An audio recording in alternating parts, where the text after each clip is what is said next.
द्वैत शांति और अद्वैत शांति में अंतर। दो प्रकार की शांति। द्वैत शांति हमारी साधारण शांति होती है, वो शांति होती ही नहीं। द्वैतात्मक शांति क्या होती है? वही कि ये पंखा और ये एसी, बाहर गर्मी भी है उमस भी है, तो यहाँ भीतर आकर क्या होता है? उफ, चैन मिला। अपने कर्मों से फंस गए थे कहीं, किसी और कर्म से या संयोग से लगा के फांस से बाहर आ गए। केंद्र वही का वही है कर्म का। कर्म का केंद्र वही का वही है। केंद्र कर्म पलट गया तो शांति मिल गई। कुछ और नहीं बदला है, स्थिति बदल गई है। स्थिति बदल गई है या तो कर्तृत्व से या मात्र मात्र संयोग से। किसी भी वजह से स्थिति बदल गई है। ये भी हो सकता है कि पंखा चल गया, और ये भी हो सकता है कि बाहर ही खड़े थे, हवा चल गई। लेकिन उससे कोई मौलिक परिवर्तन तो हुआ नहीं है ना। अभी गर्मी लग रही थी, अब राहत मिल गई। ये है द्वैत शांति, सस्ती शांति। सस्ती क्यों? क्योंकि इसमें केंद्र का परिवर्तन नहीं करना पड़ता। तो ये साधारण शांति है, ये शांति है ही नहीं। पर समाज की आदत रही है उच्चतम शब्दों को भी लपेट लेने की। उच्चतम में भी बहुत साधारण किस्म के, औसत किस्म के अर्थ भर देने की। तो शांति को जब ये बना दिया गया कि उफ बड़ा तनाव हो रहा था, आज दुकान पर घाटा तो नहीं हो जाएगा, और बढ़िया ग्राहक मिल गया शाम को, आज घाटा टल गया। क्या मिली? तो जब शांति को ये चीज बना दिया गया, तो फिर श्री कृष्ण जैसों को कहना पड़ता है परा शांति। आज वो कह रहे हैं श्लोक में परा शांति। ठीक वैसे ही जैसे वो क्या बोलते हैं, परा प्रेम, परा प्रकृति। उसी तरीके से वो परा शांति माने ये नहीं है कि ये शांति से अलग या ऊपर की बात है। परा शांति में आप बस कृष्ण की भी विवशता देखिए। वो कह रहे हैं शांति शब्द तो तुमने ले गया, समाज लुट गया। समाज नहीं लुट गया, क्या लुट गया? शांति शब्द लुट गया, और समाज ने उस पर वर्चस्व कर लिया, एकाधिकार कर लिया, गंदा कर लिया। तो फिर वास्तविक शांति के लिए नया शब्द गढ़ना पड़ता है। नया शब्द क्या है? पराशांति। पराशांति माने केंद्र ही बदल गया, तब पराशांति। सस्ती शांति माने मैं वही हूं, बस स्थितियों के साथ थोड़ा खिलवाड़ करके अपने आप को तात्कालिक राहत दे दी है। और तात्कालिक माने काल फिर उसको बदल भी देगा। जो राहत बस तत्काल ने दी है, तत्काल माने उस समय के काल ने, तत्काल माने वह समय, तत् वह। जो राहत उस समय ने दी है वो अगला समय छीन लेगा। तो तात्कालिक शांति, द्वैत शांति। दुनिया जिसको शांति बोलती है वो यही होती है, सस्ती शांति, तात्कालिक शांति। अब वास्तव में ये जो शांति है ये कोई शांति नहीं होती, ये अशांति से ज्यादा खतरनाक होती है। बताओ क्यों? क्योंकि अगर सिर्फ अशांति रहेगी तो अशांति को छोड़ोगे, मरने लगोगे। ये जो शांति आती है ना बीच बीच में, यही है जो फिर घोर अशांति लेकर आती है। अशा, उसी से अशांति बनती, उसी से आशा। अरे ये व्याकरण की बात नहीं है, तो ऐसे ही बोल रहे।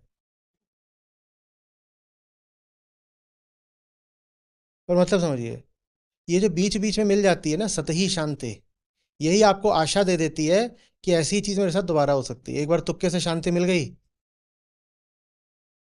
फिर मिल जाएगी। मेरे कर्म, कर्म का केंद्र वैसा ही रहेगा, फिर भी शांति मिल जाएगी। एक घटिया खिलाड़ी के साथ ये बुरी से बुरी बात ये हो सकती है कि वो तुक्के से जीत जाए एक मैच भी। उसका सौभाग्य होगा अगर वो सारे मैच हारे। उसको मजबूर होकर के अपनी टेक्निक, खेल, स्टेमिना, ये सब बेहतर करने पड़ेंगे। पर अगर बीच बीच में वो 5 में 1 मैच भी अगर जीत रहा है तो क्या होगा? वो 5 में 1 मैच भी जीत रहा है तो क्या होगा? वो कहेगा एक जीत गया ना, ऐसे ही रह के और भी जीत सकता हूं।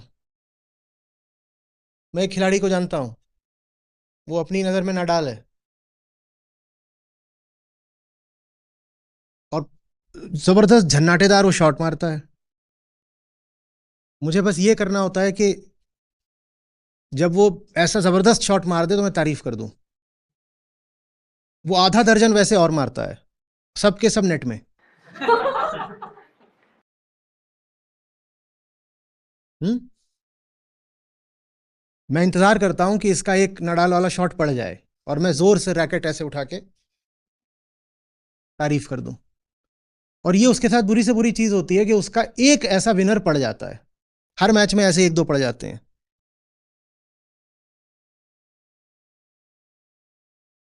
140 मील की स्पीड से उसको सर्विस करनी होती है। उसके बाद गलत ये होता है कि ऐसी हर मैच में एक दो उसकी एस लग जाती हैं, और लगती नहीं है कि मैं खुद दिल से उसकी, और मुझे उसकी तारीफ करनी पड़ेगी क्योंकि वो एस सचमुच ऐसी होती है कि बिल्कुल विंबलडन लेवल की। पर एक वैसी पड़ गई, उसके बाद वो क्या करता है, 5 डबल फॉल्ट। मैं बहुत खुश होता हूँ जब उसकी एस पड़ती है, तो चलो अब ये गेम तो अपना है। ये 5 अब बाहर मारेगा लाइन से, इतना खुश हो। समझ में आ रही बात ये? हम किसी टेनिस खिलाड़ी की नहीं बात कर रहे हैं। किसकी बात कर रहे हैं? हाँ।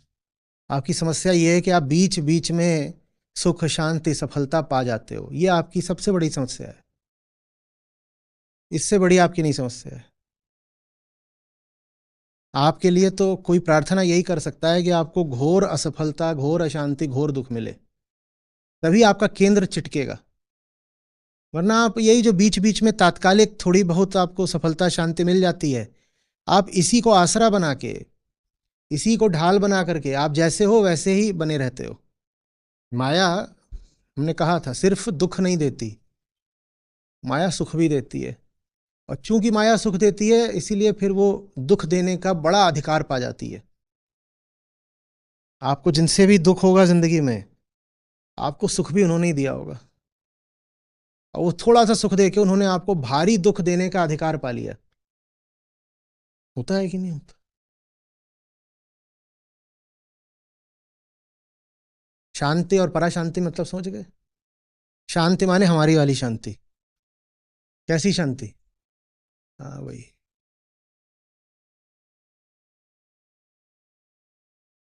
100 गंवाया, 10 पाया, खुश हो गए, ये हमारी वाली शांति है। पढ़ा लिखा नहीं था, पेपर दे आए, पर फिर भी किसी तरह से पास हो गए, ये हमारी वाली शांति है। अद्वैत शांति क्या होती है? वास्तविक शांति, जिसको सिर्फ शांति कहा जाना चाहिए, पर लोक संस्कृति की तानाशाही है कि उसको परा शांति बोलना पड़ रहा है, वरना सिर्फ वही शांति है। उसमें क्या होता है, हमारा वास्तविक केंद्र ही अशांति का केंद्र है। जो हमारा वर्तमान केंद्र होता है वही अशांति का केंद्र होता है। उस केंद्र को बदल के शांति का केंद्र कर दें। अहम अशांति का केंद्र है, आत्मा शांति का केंद्र है। ये परिवर्तन वास्तविक शांति है। वास्तविक शांति माने वो केंद्र ही हटा दिया जिस केंद्र से जो भी कुछ करते हैं उसका अंजाम अशांति ही होना था, वो केंद्र ही हट गया। अब केंद्र पर शांति सर्वदा विराजी हुई है।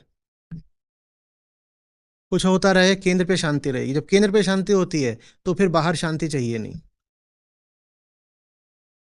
क्योंकि बाहर भी हम शांति इसीलिए मांगते हैं कि केंद्र अशांत ना हो जाए। जिसने केंद्र की शांति को सुरक्षित कर लिया, अब वो बाहर की दिशा में शांति नहीं मांगता। जिसने केंद्र की शांति को सुरक्षित कर लिया, वो बाहर की दिशा में शांति नहीं मांगता। कहता है शांति आए ठीक है, नहीं आए तो भी ठीक है। जहां शांत होना था वहां हम शांत हो गए। कहां शांत होना था? ये अद्वैत शांति है। अद्वैत शांति परवाह ही नहीं करती कि परिधि पर चल क्या रहा है, परिधि पर जो चल रहा चलता है, हमें क्या करना। समझ में आ रही बात? ये स्पष्ट है शांति पराशांति का अंतर। उसको द्वैत, इसको अद्वैत क्यों बोला? क्योंकि वो वाली जो शांति है साधारण हमारी, वो इस पे निर्भर करती है कि तुम अशांत हो कि नहीं। वो शांति अपनी हस्ती के लिए अशांति मांगती है। ये कैसी शांति है? इसको अशांति न मिले तो शांति मर जाए। अरे भाई, तनाव होगा तभी तो शांत होगे। बिना तनाव के शांत होके दिखाओ, गर्म हुए बिना ठंडे होके दिखाओ। और ठंडाई सबसे ज्यादा मजा गर्मी में ही तो आ देती है। जाड़े में कौन कौन ठंडाई पीता है? ये द्वैत शांति है कि पहले लू चले तब ठंडक मिलेगी। ठंडाई जाड़े में पीते हैं क्या? द्वैत शांति समझ रहे हैं?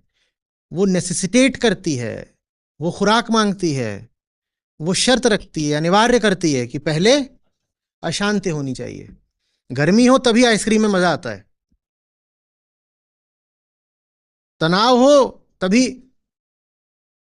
राहत मिलती है, भूख लगी हो तभी व्यंजन में स्वाद आता है। ये द्वैत शांति है। ये हमेशा क्या मांगती है? अपना विपरीत मांगती है। और जिन्हें इसकी लत लग जाती है वो जानबूझ करके इसका विपरीत तैयार करते हैं। उदाहरण के लिए, प्रेमी लड़ेंगे आपस में खूब, उसके बाद मिलन का मजा आता है। ये जो तू मैं होती है व्यर्थ ही नहीं होती। ये ऐसा ही है जैसे इलास्टिक को खींचा गया हो, दो छोर, अब छोड़ दो तो भड़ाक से आ गया इसे। समझ में आ रही बात? ये द्वैत शांति है। एकदम कुछ कूड़े जैसा कर दो, उसके बाद कुछ भी उससे बेहतर होगा तो लगेगा स्वर्ग मिल गया।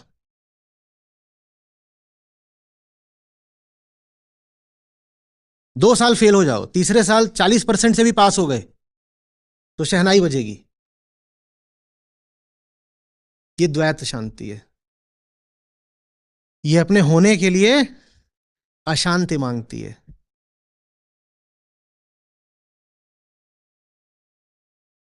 और अद्वैत शांति कैसी होती है? हम शांत हैं, बाहर सब बढ़िया तो अच्छा, और बढ़िया नहीं है तो भी कोई दिक्कत नहीं। हम शांत हैं, बाहर से हम शांत दिख रहे हो तो भी अच्छा, और बाहर से हम अशांत न दिख रहे हो तो भी अच्छा। भीतर कुछ है हमारे जिसपे किसी बाहरी चीज का असर नहीं पड़ता। इसी को निर्लिप्तता कहते हैं, यही साक्षित्व है, यही निष्कामना है, यही आत्मा है। सब एक है। स्पष्ट है ये? हम्म। सस्ती शांति से बचिएगा। बच्चा फेल हो रहा हो तो 1 आध साल फेल होने दीजिएगा, जुगाड़ लगा करके ग्रेस दिला करके पास मत कराइएगा। आपने पास करा दिया, अगले साल और बुरी तरह फेल होगा। समझ में आ रही बात? थोड़ा सा सुख बहुत बड़ा दुख लेकर आता है। थोड़ी सी शांति भारी अशांति लेकर आएगी।